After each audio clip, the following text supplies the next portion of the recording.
വേറെ ചിലരാണെന്നുണ്ടെങ്കിൽ ഈ ഇന്റർവ്യൂവിന് ഇരിക്കുന്ന രീതിയിൽ തന്നെ ഇരിക്കുന്നത് ഇങ്ങനെ ഇരിക്കുന്നുണ്ട്, ചിലർ ഇങ്ങനെ ഇരിക്കും. പക്ഷെ ഈ ചില ആൾക്കാർ അനാദരവ് എന്നൊക്കെ പറഞ്ഞ സംഭവം വേറെ ചില ആൾക്കാരുണ്ട്. ഇങ്ങനെ ഇരിക്കും, അങ്ങനെ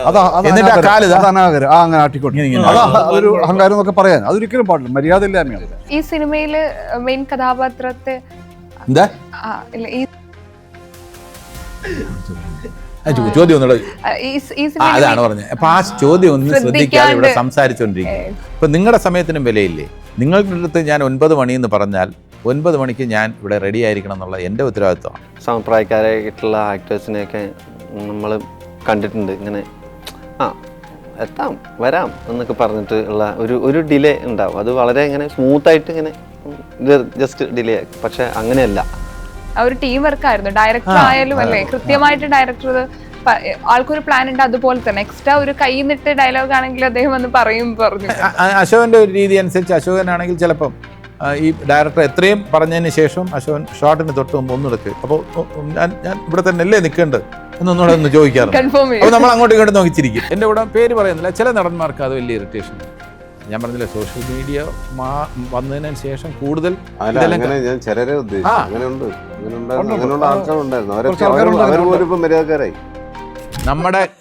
നമ്മൾ അവതരിപ്പിക്കുന്ന കഥാപാത്രം നമ്മുടെ ജീവിതവുമായി എങ്ങനെ ബന്ധപ്പെട്ടിരിക്കുന്നു എന്ന് നമ്മൾ ഇപ്പോൾ ഒരു ക്യാരക്ടർ ചെയ്യുന്നു. ജഗദീഷിനെ അതെങ്ങനെയാണ് സ്വാധീനിച്ചിട്ടുള്ളത്? ജഗദീഷിൻ്റെ ജീവിതത്തിൽ അങ്ങനെ അനുഭവം ഉണ്ടോ? ഇപ്പോൾ ഗോഡ് ഫാദറിലെ മായൻകുട്ടി എൻ്റെ ജീവിതമായിട്ട് ബന്ധമുണ്ടോ എന്ന് വെച്ചാൽ കുറച്ച് ബന്ധമുണ്ട്. കാരണം മായൻകുട്ടി ഈ എല്ലാം പിരിവെടുക്കുന്ന ഒരു സംഭവം എൻ്റെ ജീവിതത്തിൽ നടന്നിട്ടുള്ളതാണ്. എന്നെ എക്സ്കർഷന് കൊണ്ടുപോകാൻ വേണ്ടി ബാക്കിയുള്ള സ്റ്റുഡൻസൊക്കെ പിരിവെടുത്ത ഒരു സംഭവം ഉണ്ടായിട്ടുണ്ട്. അപ്പോൾ ഞാൻ സിദ്ദിഖ് ലാലിൻ്റെ അടുത്ത് പറയുകയും ചെയ്തു, അപ്പം നമ്മൾ ചെയ്യുന്ന ഓരോ കഥാപാത്രവും നമ്മുടെ ജീവിതത്തിൽ ഏതെങ്കിലും ഷെയ്ഡ് ഉണ്ടാവും. ആ ഷെയ്ഡിനെ കുറിച്ചാണ് ഞാൻ ഡിസ്കസ് ചെയ്തത്. ഇവരതിനെ ഫുൾ തമാശയാക്കി എടുത്തു, ഫുൾ തമാശ അശോകനെ സംബന്ധിച്ചത്. അപ്പോൾ ഈ പറയുന്ന ഇനി അടുത്ത് എന്ത് ചോദ്യം അശോകനെ കുറിച്ച് മനസ്സിലാക്കി ഞാൻ ഇത്രയും വർഷത്തെ എക്സ്പീരിയൻസിൽ അശോകന് മനസ്സിലായി. അശോകൻ ഒരു സാധാരണ മനുഷ്യൻ, സാധുവാണ്. ഈ പറഞ്ഞ പോലെ ക്ഷമ വയലന്റ് ആവും. കാരണം വെച്ചാൽ ഒരു ലിമിറ്റ് ഉണ്ട്. ആ ലിമിറ്റ് കഴിഞ്ഞാൽ അശോകൻ അത് കറക്റ്റാണ്. പിന്നെ ഞാൻ പറയുന്നത് എന്റെ ഒബ്സർവേഷൻ കറക്റ്റ് ആയിരിക്കും. ഒരു ലിമിറ്റ്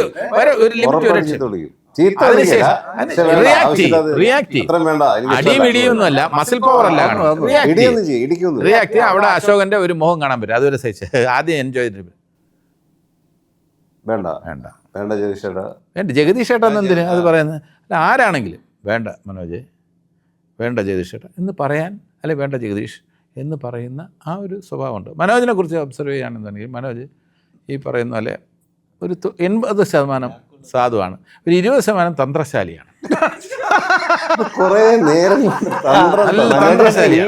കഴിഞ്ഞതോടുകൂടി മനോജേട്ടനെ കുറിച്ചിട്ടുള്ള ഒരു തന്ത്രശാലിയാണ്. ഉദാഹരണം എന്തുകൊണ്ട് പറയാൻ, തന്ത്രശാലിയാണോ കുതന്ത്രശാലിയാണോ? രണ്ട് രീതിയിലും പറയാം. എക്സാമ്പിൾസ് എന്ന് പറഞ്ഞാൽ ഞങ്ങൾ തമ്മിൽ അങ്ങോട്ടും ഇങ്ങോട്ടും കളിയാക്കുമ്പോൾ തന്നെ എൻ്റെ അടുത്ത് ഒന്ന് പറയും, വിട്ടുകൊടുക്കരുത് കേട്ടോ, എന്നിട്ട് മുറുക്കും. എന്നിട്ട് അശോകൻ്റെ അടുത്ത് ഒട്ടും വിട്ടുകൊടുക്കരുത്, ഇത് ഇങ്ങനെ ഞാനൊക്കെ പറയുന്നത് കേട്ട് ഇവരതൊക്കെ ചെയ്യാന്ന് ഇവരാരാണ്? അല്ല, ഞങ്ങളവിടെ തന്നെ അത് കേൾക്കില്ല, ഞങ്ങളവിടെ തന്നെ കേൾക്കുന്നതായിട്ട് അഭിനയിക്കും. പക്ഷെ കഴിഞ്ഞ ഇന്റർവ്യൂവിൽ പറഞ്ഞു, സെറ്റിലേക്ക് വരുന്ന സമയത്ത് അശോകേട്ടൻ ഉണ്ടെങ്കിൽ ആദ്യം ജഗദീശ്വരൻ ഉണ്ടോന്നാ ചോദിക്കാം, തിരിച്ച് ജഗദീശ്വരൻ ഉണ്ടെങ്കിൽ അശോകേട്ടൻ ഉണ്ടോ. കൊല്ലാൻ വേണ്ടി വേറൊന്നുമല്ല, ഒരാളെ കണ്ടില്ലെങ്കിൽ എന്നുള്ള വിഷമമൊന്നുമല്ല, എത്തിയെങ്കിൽ തുടങ്ങാം. പക്ഷെ അഭിപ്രായങ്ങൾ രണ്ടാണോ നിങ്ങളെ സംബന്ധിച്ചിടത്തോളം? എൻ്റെ അശോകൻ്റെയോ? അല്ല, ഇതിൽ ഒരു ക്യാരക്ടർ, ഒരു വ്യക്തിപരമായിട്ട് ആരുടെയും സ്വഭാവമായിട്ട് വേറൊരാളുടെ സ്വഭാവമായിട്ട് സാമ്യമില്ല. ഞങ്ങളെല്ലാം വേറെ വ്യക്തിത്വങ്ങളല്ലേ. എന്നെപ്പോലെ ആവണം, ഞാൻ തന്നെയാണ് കറക്റ്റ്, എൻ്റെ എന്നെ കണ്ടുപിടിക്കുമെന്ന് എനിക്ക് ഞാൻ ആരോടും പറയാറില്ല. ഞാനൊരു പച്ചയായ മനുഷ്യനാണ്, എനിക്ക് മൈനസുകൾ ഒരുപാടുണ്ട്. എനിക്ക് സാധാരണ മനുഷ്യനുണ്ടാകുന്ന എന്താ പറയുക, ഒരു അസൂയയോ ഒരു ദേഷ്യമോ ഒക്കെ എനിക്കുണ്ട്. അത് നിയന്ത്രിക്കാൻ ഞാൻ ശ്രമിക്കാറുണ്ട്. അവിടെയാണ് ഞാനൊരു വേറിട്ട മനുഷ്യനാകാൻ ശ്രമിക്കുന്നത്. അസൂയ വന്നാൽ അസൂയ ഉടൻ തന്നെ നിയന്ത്രിക്കാൻ ഞാൻ ശ്രമിക്കും. എന്തിനു അസൂയപ്പെടണം? നിനക്ക് കുറേ കാര്യങ്ങൾ കിട്ടിയിട്ടില്ലേ, പിന്നെ നീ എന്തിനു അസൂയപ്പെടണം? നീ എന്തിനു ക്ഷോഭിക്കുന്നു? നീയാണ് ആ സ്ഥാനത്തെങ്കിൽ ഇങ്ങനെ ക്ഷോഭിച്ചാൽ നിനക്ക് ഇഷ്ടപ്പെടുമോ? അയാൾ ക്ഷോഭിച്ചാൽ നിനക്ക് ഇഷ്ടപ്പെടുമോ? അങ്ങനെയൊക്കെ just imagine. How you would have reacted had you been in the others position എന്ന് പറയും. നമ്മൾ ഒരാളുടെ അടുത്ത് ഇൻട്രാക്ട് ചെയ്യുമ്പോൾ നമ്മുടെ കുട്ടികളെ വഴക്ക് പറയുമ്പോൾ ആ കുട്ടിയുടെ സ്ഥാനത്ത് നമ്മളാണെങ്കിൽ അത് ഇഷ്ടപ്പെടുമെങ്കിൽ നിങ്ങൾ ധൈര്യമായിട്ട് വഴക്ക് പറഞ്ഞോളൂ.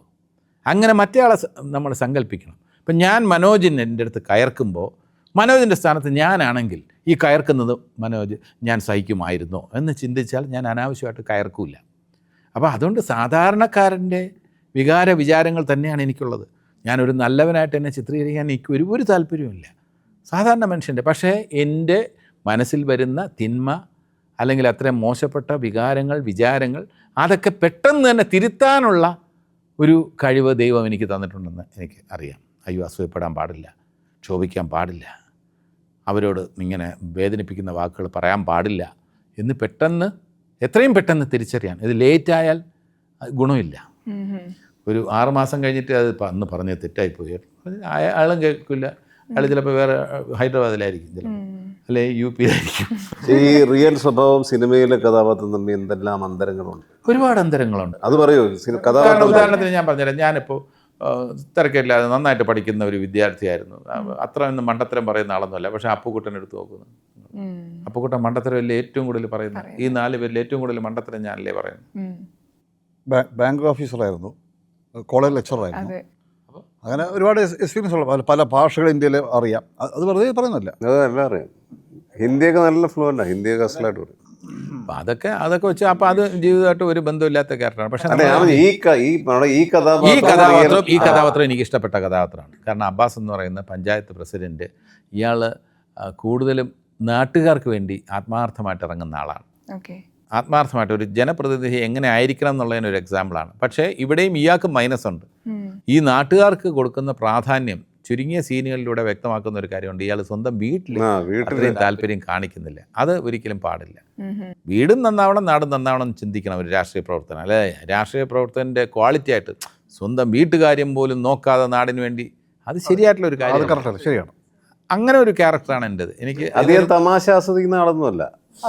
ഒരു സിറ്റുവേഷനിൽ അശോകനോട് പറയുന്നുണ്ട്, കയറി വണ്ടിയിൽ ചൂടായി പറയുന്നുണ്ട്. അപ്പം കുറെ നേരം ഇത് കണ്ടിട്ടേ സഹിക്കാൻ ഒരു എക്സാമ്പിൾ പറയുകയാണെന്നുണ്ടെങ്കിൽ, ഇതിനകത്ത് പഞ്ചായത്ത് പ്രസിഡന്റ് ആണെങ്കിലും ഈ യാത്രയിൽ ഞാൻ ഒരു സ്കൂളിലെ ഹെഡ് മാസ്റ്റർ ആവാനായിരുന്നു എൻ്റെ നിയോഗം. ഒരു ഹെഡ് മാസ്റ്റർ ഒരു എക്സ്കർഷൻ അല്ല, ഒരു സ്റ്റഡി ടൂർ. എക്സ്കർഷൻ എന്ന് പറഞ്ഞാൽ രസിക്കാൻ വേണ്ടി മാത്രം പോവല്ലേ. അപ്പോൾ അല്ലാത്തപ്പോൾ ഒരു അധ്യാപകരുമായിട്ട് ഏതെങ്കിലും ഒരു ലക്ഷ്യത്തോടെ ഒരു സ്ഥലത്ത് ഒരു കോൺഫറൻസിന് പോകുന്ന ഒരു ഹെഡ് മാസ്റ്റർ എന്ന് വിചാരിക്കുക. ഇവരെല്ലാം അധ്യാപകരാണ്. ഇവരെയും കൊണ്ടുപോകുമ്പോൾ അതിൻ്റെ ഡിസിപ്ലിൻ എൻ്റെ ഉത്തരവാദിത്വമാണ്. അപ്പോൾ അതിനനുസരിച്ചുള്ള ചില സംഭവങ്ങൾ, എന്നാൽ വളരെ മെച്യൂർ ക്യാരക്ടറാണ്. എന്നാൽ ഭയങ്കര ഒരു റോൾ മോഡലൊന്നും അല്ല. ഇവരുടെ കൂടെ ചില സാഹചര്യത്തിൽ മദ്യപിക്കുന്നുണ്ട് ഞാൻ. അപ്പോൾ ഭയങ്കര ആദർശത്തിൻ്റെ ഒരു പ്രതീകം അങ്ങനെയൊന്നും പറയാൻ പറ്റില്ല. പച്ചയായ മനുഷ്യൻ തന്നെയാണ് ഇത്. എനിക്കിഷ്ടപ്പെട്ട ക്യാരക്ടറാണ്. നിങ്ങൾ ആർട്ടിസ്റ്റ് ഇപ്പോൾ എന്ത് കാര്യം ചെയ്താലും ആളുകൾ അത് ഭയങ്കരമായിട്ട് ഒബ്സർവ് ചെയ്യാറുണ്ട്. ചിലപ്പോൾ പലർക്കും ഒരു ഫാൻ ബോയ് ഫാൻ ഗേളിനപ്പുറം നിങ്ങൾ എല്ലാ കാര്യങ്ങളും ഒരു പോസ്റ്റ് ഇട്ടാൽ പോലും അത് ഇൻഫ്ലുവൻസ് ചെയ്യാറുണ്ട്. ഒരു ആർട്ടിസ്റ്റ് എന്ന നിലയിൽ നിങ്ങളത് ശ്രദ്ധിക്കാറുണ്ടോ? ഇപ്പം എന്തെങ്കിലും ഒരു പോസ്റ്റ് ഇടുമ്പോഴോ ഒരു കാര്യം സംസാരിക്കുമ്പോഴോ ആളുകൾ അത് ഏറ്റെടുക്കും? അങ്ങനെ പോസ്റ്റിന്റെ ആൾക്കാരെ അല്ല, ഞാനിപ്പോൾ നമ്മുടെ പോസ്റ്റിൻ്റെ അല്ലെങ്കിൽ നമ്മുടെ ഇതേപോലുള്ള ഇൻ്റർവ്യൂവിൽ വരുന്ന കാര്യങ്ങൾ പിന്നീട് അത് വരുമല്ലോ, അപ്പോൾ സോഷ്യൽ മീഡിയയിൽ വരുമല്ലോ. അപ്പോൾ അതിൻ്റെ താഴെയുള്ള കമൻസ് എല്ലാം ഞാൻ വായിച്ചു നോക്കാറുണ്ട്. വായിച്ചു നോക്കുമ്പോൾ എനിക്ക് ടെൻഷൻ തോന്നുന്ന കാര്യം, എത്ര നല്ല മനുഷ്യൻ എന്നൊക്കെ ഉള്ള ഒരു കമൻസ് വരുമ്പോൾ എനിക്ക് ടെൻഷനാണ്. ഇവരെന്നെ അത്രയും നന്മയുടെ ആളായിട്ട് കണക്കാക്കുമ്പം ആ ഉത്തരവാദിത്വം എനിക്ക് കൂടുകയാണ്. ഈ നന്മയൊക്കെ എനിക്ക് എത്ര നാൾ മെയിൻറ്റെയിൻ ചെയ്യാൻ പറ്റും? ഞാൻ ക്ഷോഭിക്കാത്ത, ഇപ്പോൾ ഏതെങ്കിലും ഒരു നടൻ ക്ഷോഭിച്ച് സംസാരിക്കുമ്പോൾ ജഗദീഷ് എന്ത് മാന്യമായിട്ടാണെന്നൊക്കെ പറയുമ്പം ഞാനും നാളെ ഇതേപോലെ എൻ്റെ ഭാഗത്തുനിന്നും അബദ്ധം വരരുത് എന്നുള്ളതാണ് എൻ്റെ പ്രാർത്ഥന. ഞാനും ക്ഷോഭിക്കാനുള്ള നമുക്കിപ്പോൾ ഉത്തരവാദിത്തം കൂടുകയാണ്. നമ്മൾ നല്ലവനെന്നൊക്കെ സമൂഹം പറയുമ്പോൾ ആദ്യം കേൾക്കുമ്പോൾ ഒരു ഉള്ളിൽ ചെറിയ സന്തോഷം തോന്നുമെങ്കിലും എന്തുമാത്രം ഉത്തരവാദിത്തമാണ്. ഒരു റിവ്യൂവിൽ എൻ്റെ പെർഫോമൻസ് ഗംഭീരമാണെന്ന് പറയുമ്പോൾ എൻ്റെ മനസ്സിൽ പിന്നെ സന്തോഷമുണ്ടെങ്കിൽ അതേ അവസരത്തിൽ അടുത്ത പടത്തിലും ഇതേപോലെ പേര് ചെയ്യണം എന്നുള്ളതാണ്. അപ്പോൾ അങ്ങനെ കലാകാരൻ്റെ ജീവിതം എന്നുള്ളത് നമുക്ക് ആ സ്മൂത്ത് സെയിലിംഗ്. ഈ സോഷ്യൽ മീഡിയ വന്നതിന് ശേഷം എല്ലാവരും മര്യാദക്കാരായിട്ടുണ്ട് ഇപ്പോൾ. അതാണ് ഒരു പരമാർത്ഥം അല്ലേ? ഇപ്പം സദ്യ, ഒരു കല്യാണ വീട്ടില് സദ്യ കഴിക്കാണ്. അപ്പൊ ഈ ആഹാരം കഴിക്കുമ്പോഴുള്ള ആളുകളുടെ ഒരു ഒബ്സർവ് എന്തെങ്കിലും ചെയ്യും? അത് ഒരുപാട് കാര്യങ്ങളുണ്ട്. ഒരു എക്സാമ്പിൾ പറഞ്ഞുതരാം. ചിലരെന്ന് പറഞ്ഞിരുന്നാൽ ഈ നമ്മുടെ അടുത്തിരിക്കുന്ന ആൾക്കാർ എന്ന് പറഞ്ഞിരുന്നാൽ നമ്മൾ അടുത്തിരിക്കുന്നതൊന്നും ആരടുത്തിരിക്കുന്നു എന്നുള്ളതൊന്നും പ്രശ്നമേ അല്ല. അവർ ഫുഡ് നന്നായിട്ട് ആസ്വദിച്ച് ഒരു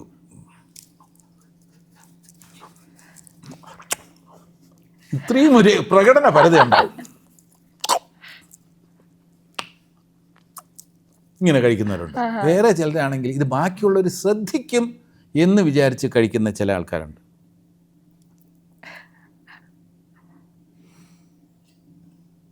അപ്പുറത്തും കൂടെ നോക്കി, കാരണം ഞാൻ ഇത്രയും വലിയൊരു ഭക്ഷണപ്രിയനാണെന്നുള്ള അറിയിക്കാതിരിക്കാനുള്ള ഞാൻ തറയാവരുത്. അതാണ് അതിന്റെ സംഭവം. ഇത് പറഞ്ഞില്ലേ, ഇതൊരു ഒബ്സർവേഷൻ. ഇതേപോലെ 100 കാര്യങ്ങൾ നമുക്ക് ജീവിതത്തിൽ ഒബ്സർവേഷൻ ആയിട്ടുള്ള കാര്യങ്ങളുണ്ട്. ചിലരാണെങ്കിൽ ഈ ഇന്റർവ്യൂവിന്റെ സമയത്ത് ചിലപ്പോൾ ദാണ്ട് ഇങ്ങനെ കാലാട്ടിക്കൊണ്ടിരിക്കും. ഇവർ രണ്ടുപേരും ഇപ്പോൾ കാലാട്ടിയാണ്, ഇങ്ങനെ രണ്ടുപേരും അത് ഞാൻ എന്റെ ഇടയ്ക്ക് ഒബ്സർവ് ചെയ്തു. എന്താണ് ഇങ്ങനെ കാലാട്ടി. അപ്പൊ അതിങ്ങനെ നമ്മൾ എവിടെയൊക്കെ ശ്രദ്ധ പോവും. അത് വേറെ കാര്യങ്ങളിൽ ചിലർ കൈയുടെ മാനറസ് എന്ന് പറഞ്ഞാൽ തൻ്റെ വിരലിങ്ങനെ ഇതാകണ്ട ഇങ്ങനെയാണ്. അങ്ങനെ ഒബ്സർവ് ചെയ്യുന്ന വേറെ കാര്യമുണ്ട്. ഇപ്പൊ എനിക്ക് മടിയുള്ള ഒരു കാര്യമാണ്, ഇതൊരു കംഫർട്ടബിൾ പൊസിഷനാണ്. പക്ഷെ എനിക്ക് എന്തോ ഒരു സംഭവം എനിക്ക് ഇന്റർവ്യൂവിന് ഇതാ ഇങ്ങനെ കയറി ഇരിക്കാൻ പറ്റില്ല. അത് കംഫർട്ടബിൾ പോസ്റ്റിലാണ്. പക്ഷേ കംഫർട്ടബിൾ ആയതുകൊണ്ട് അതെ, ആ ഒരു കംഫർട്ടബിൾ കുറേ കഴിയുമ്പോൾ ഒന്ന് മടുക്കും. അപ്പൊ വേറെ അധ്യാപകൻ എന്ന നിലയിൽ ഈ സ്റ്റുഡൻസുമായിട്ട് ഞാൻ സോഷ്യലിന് ഫോട്ടോ എടുക്കുമല്ലോ, ആനുവലിനൊക്കെ. അപ്പോൾ ഫോട്ടോ എടുക്കുമ്പം പല അധ്യാപകരും എന്താ ഫോട്ടോയിൽ ഇങ്ങനെയൊക്കെ ഇരിക്കും. ഞാൻ എപ്പോഴും ഇങ്ങനെ ഇരിക്കുള്ളൂ. എനിക്ക് കാലിന്മേ കാല് എടുത്ത് വെച്ച് ഇരിക്കുന്നത് എന്തോ ഒരു അനാദരവ് പോലെ ഒക്കെ എനിക്ക് തോന്നും. എൻ്റെ മനസ്സിലാണ്, എൻ്റെ മനസ്സിൽ ഇപ്പം മനോജ് അത് ചെയ്യുന്നില്ല. ഞാൻ ഒരു ഇന്റർവ്യൂവിൽ അങ്ങനെ ഇരിക്കാറില്ല. അതാണ് പറഞ്ഞത്. അപ്പം ചിലർ അതെങ്ങനെ ഇരിക്കും, ചിലർ അതിൻ്റെ ഞാൻ ഇരിക്കുന്ന എനിക്ക് ഒരു സുഖത്തിന് വേണ്ടി പിന്നെ അതുപോലെ ചില സദസ്സിലൊക്കെ ആകുമ്പോൾ തീർച്ചയായിട്ടും നമ്മൾ അങ്ങനെ ഇരിക്കില്ല. അത് മാത്രമല്ല, അങ്ങനെ ഇരിക്കുമ്പോൾ നമുക്ക് വല്ലാത്ത അസ്വസ്ഥത. അല്ല, അത് മാത്രമല്ല, ഇതിനകത്ത് അശോകൻ ഇങ്ങനെ ഇരിക്കുന്നു, വേറെ ചിലരാണെന്നുണ്ടെങ്കിൽ ഈ ഇന്റർവ്യൂവിന് ഇരിക്കുന്ന രീതിയിൽ തന്നെ ഇരിക്കുക. അശോകൻ ഇരിക്കുന്നത് പാൻറ് ഇച്ചിരി ലൂസ് വേണം. അപ്പൊ ഇങ്ങനെ ഇരിക്കുന്നുണ്ട്, ചിലർ ഇങ്ങനെ ഇരിക്കും. പക്ഷെ ഈ ചില ആൾക്കാർ അനാദരവ് എന്നൊക്കെ പറഞ്ഞ സംഭവം വേറെ ചില ആൾക്കാരുണ്ട്, ഇങ്ങനെ ഇരിക്കും. അങ്ങനെ ആട്ടിക്കൊണ്ട് അഹങ്കാരം എന്നൊക്കെ പറയാൻ അതൊരിക്കലും പാടില്ല, മര്യാദ ഇല്ല. നമ്മളിരിക്കുന്ന ഒരു കാലിന്റെ പുറത്ത് സൗകര്യത്തിന് വേണ്ടി ഇരിക്കുന്നതാണ്.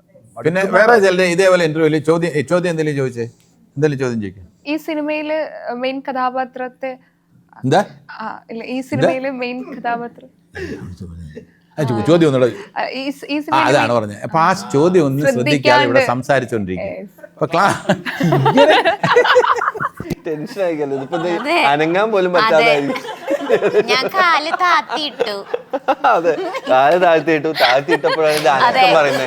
അനക്കാതെ വെച്ചു, കൈ എവിടെ വെച്ചു, കയ്യും അനക്കുന്നില്ല. അശോകനിപ്പോ കറക്റ്റ് ഇത് അവിടെ പ്രതിമ പോലെ ഇരിക്കുക. ഞാൻ ഒബ്സർവ് ചെയ്യുന്നുള്ള പറയുന്നുള്ളൂ, ഇതൊന്നും തെറ്റാണെന്ന് പറഞ്ഞല്ല. ഞാൻ ഇതൊക്കെ ഒബ്സർവ് ചെയ്യാറുണ്ട് എന്നേ പറഞ്ഞോളൂ. ഇതൊക്കെ തെറ്റാണെന്ന് ഞാൻ ഒരു സ്ഥലത്തും പറഞ്ഞില്ല. അല്ല, അനാദരം ഒന്നും കാലുമേ കാലിട്ട് ഒരു അഹങ്കാരത്തിന്റെ വെച്ചിട്ട് ഇത് കുറച്ച് അഹങ്കാരമാണ്. ശരിക്കും പെൺകുട്ടികൾ അങ്ങനെ ഇരുന്നാലും അഹങ്കാരം മാത്രമല്ല, വിവരമില്ലായ്മയൊക്കെ നമ്മളിപ്പോ ഇങ്ങനെയൊക്കെയാണെങ്കിൽ ഈ ഇന്റർവ്യൂ കാലിന് വെക്കില്ല തീരുമാനിച്ചു. അശ്വതി ഇനിയുമുള്ള ഒരു ഇന്റർവ്യൂവിന് കാലുമ കാലം ഇരിക്കില്ല. അല്ല, അങ്ങനെയൊക്കെ തോന്നിയേക്കാം. അതിപ്പം കയ്യെടുത്ത് ഇങ്ങനെ വെച്ചിരിക്കുന്നു, പാസ്പോർട്ട് സൈസ് ഫോട്ടോ വെച്ചിരിക്കുന്നു. കുറച്ച് തലേ കുറച്ച് ലെഫ്റ്റ് റൈറ്റ്